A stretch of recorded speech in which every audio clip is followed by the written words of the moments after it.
नमस्कार साथियों, स्वागत है आपका एग्ज़ाम सॉल्यूशन सब पर। आज हम बात कर रहे हैं एनसीईआरटी हिस्ट्री के कक्षा 6 के चैप्टर 1 क्या, कब, कहाँ और कैसे के बारे में। इस वीडियो में हम जानेंगे कि यह चैप्टर हमें क्या सिखाना चाहता है और क्या बताना चाहता है। तो चलिए वीडियो को हम शुरू करते हैं। सबसे पहले हम देखते हैं कि अतीत का क्या अर्थ होता है। अतीत का अर्थ होता है बीता हुआ, यानी जो समय बीत गया है उसे हम अतीत कहते हैं। आगे चैप्टर में बताया गया है कि हम अतीत के बारे में क्या जान सकते हैं।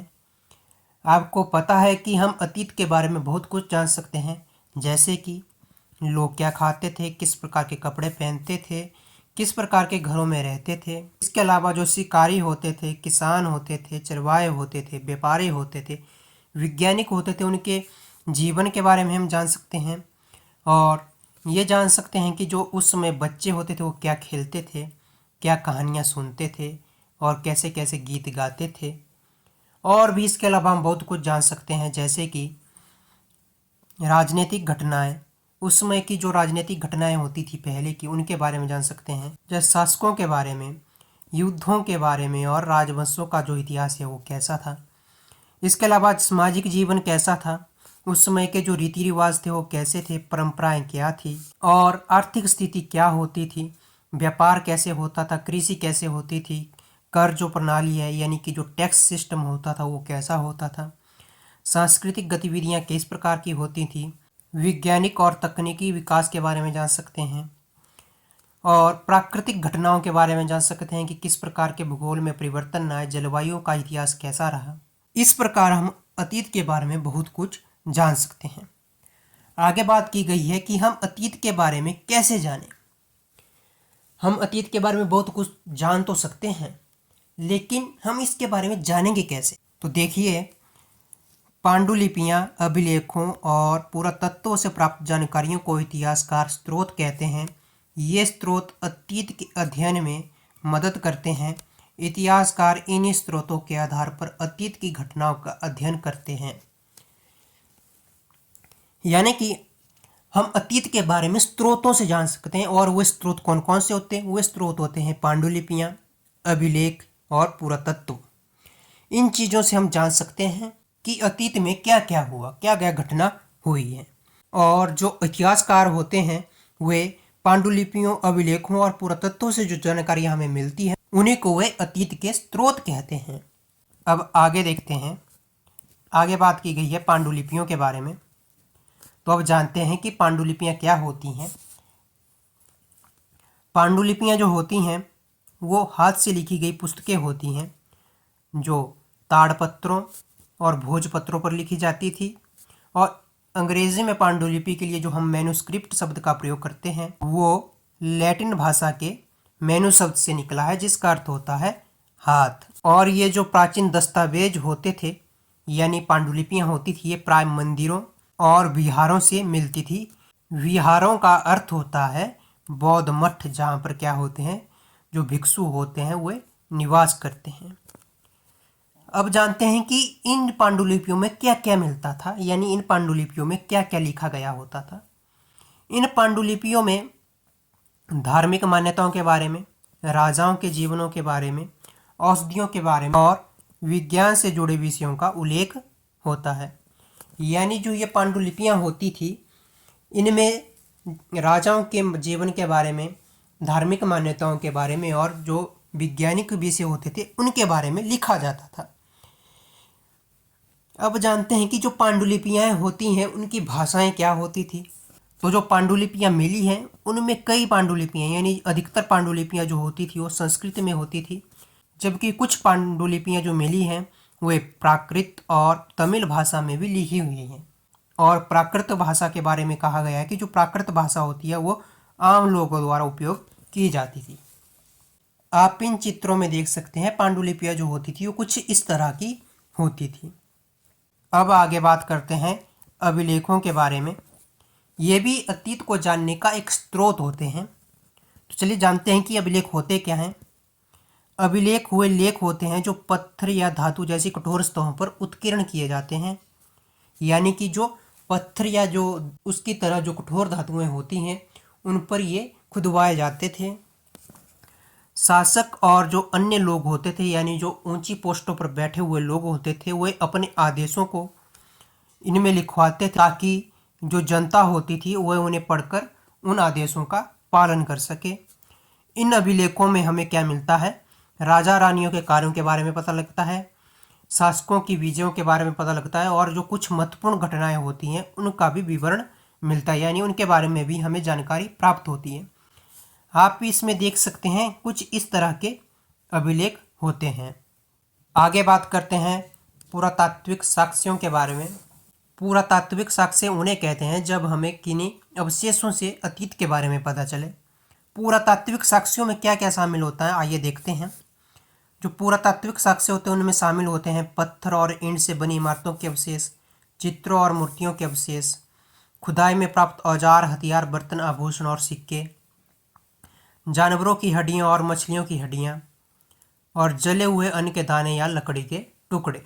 ये सभी जो है पुरातात्विक साक्ष्य होते हैं, जैसा कि आप यहाँ पे देख सकते हैं। आगे बात की गई है अतीत एक या अनेक। इसके बारे में चैप्टर में कहा गया है कि अतीत अलग अलग समूहों के लिए अलग अलग था, यानी भिन्न था, क्योंकि हर जो समूह होता था उसका जीवन और अनुभव दोनों ही अलग होते थे।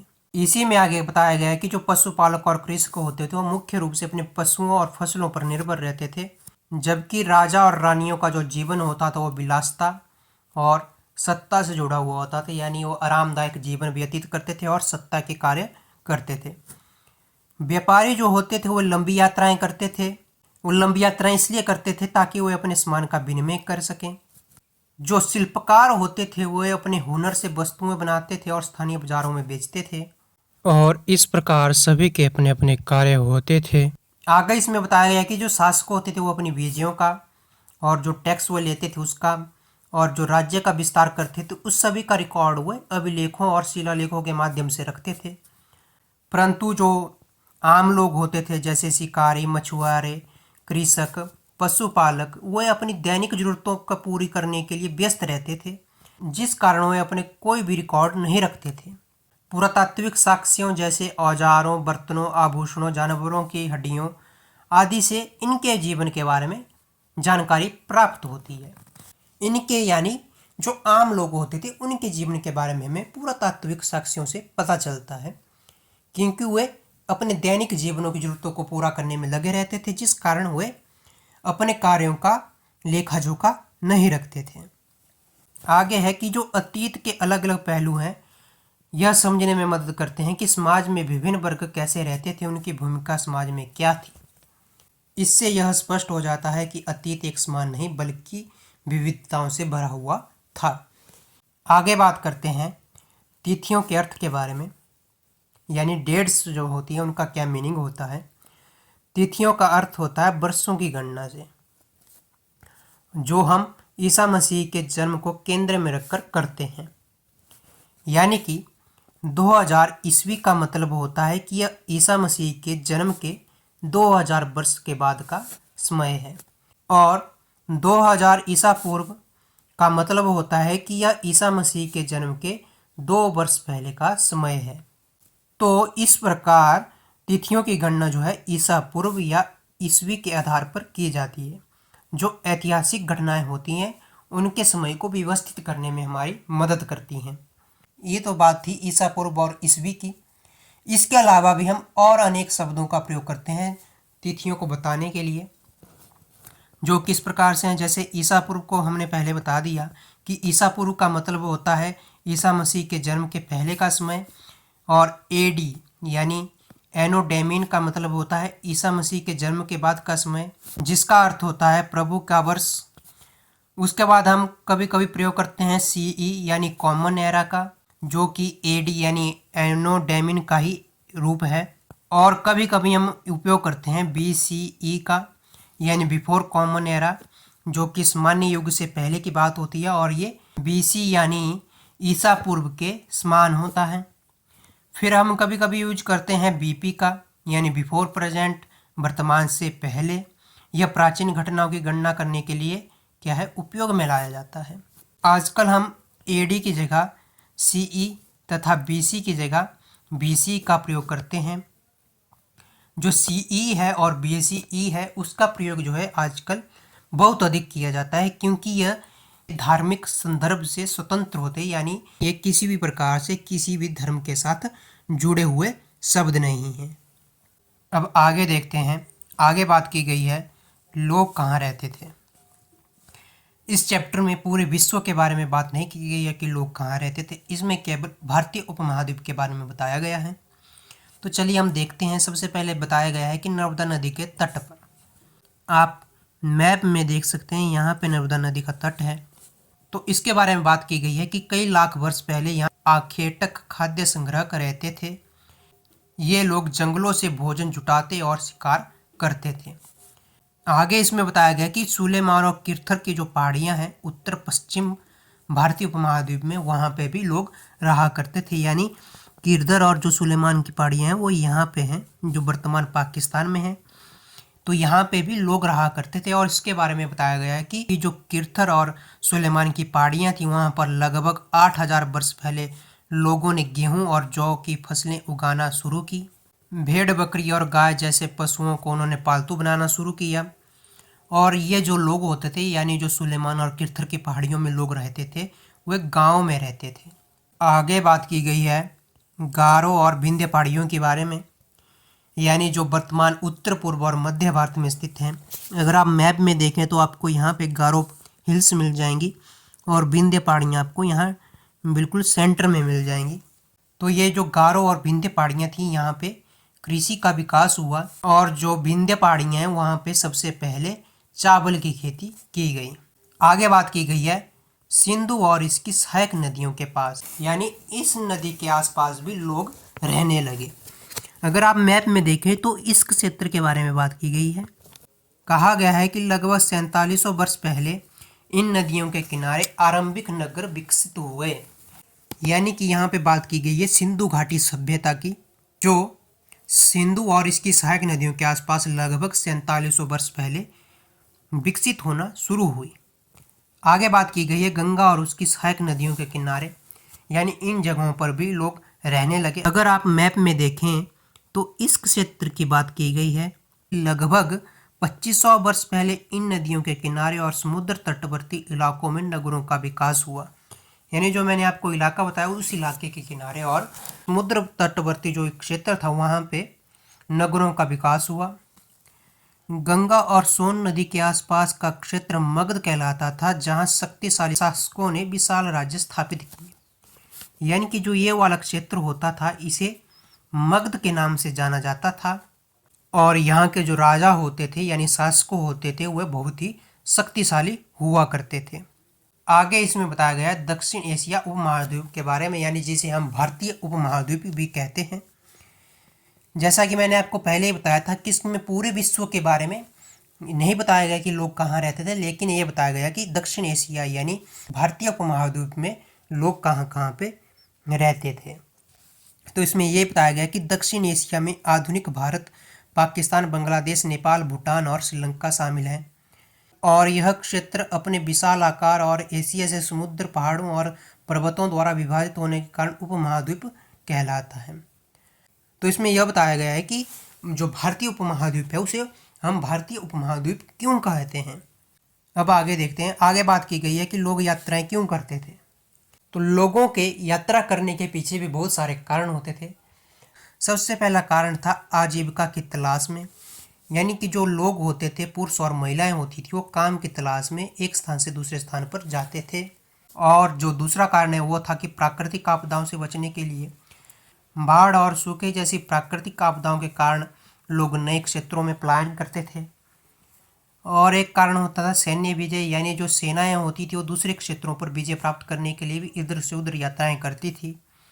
व्यापार के लिए यात्रा करते थे, जो व्यापारी होते थे वो अपने व्यापार को नए नए क्षेत्रों में पहुंचाने के लिए भी यात्राएं करते रहते थे। और धार्मिक और शैक्षणिक उद्देश्यों से भी लोग यात्राएं करते थे, यानी इधर से उधर जाया करते थे। जो धार्मिक गुरु होते थे वो लोगों को शिक्षा और ज्ञान देने के लिए यात्राएं करते थे। इसके अलावा नई जगहों की खोजों के लिए भी लोग यात्राएं करते थे। कुछ जो लोग होते थे वह नए और रोचक स्थानों को खोजने के लिए भी यात्राएं करते थे। आगे बात की गई है कि इन यात्राओं का क्या प्रभाव पड़ा। इन यात्राओं के कारण क्या हुआ कि जो सांस्कृतिक परंपराएं थी वो समृद्ध हुई।